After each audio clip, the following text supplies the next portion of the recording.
Hello, in this video I'm gonna show you how to pair a Bluetooth accessory on your Xiaomi A2 TV.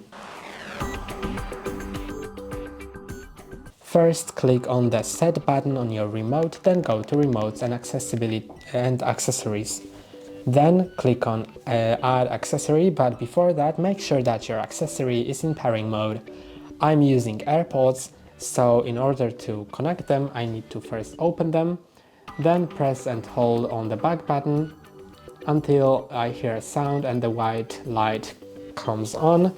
Then I can click on Add Accessory on my TV and it will search for my AirPods. Now I can connect to them, so let's click on OK.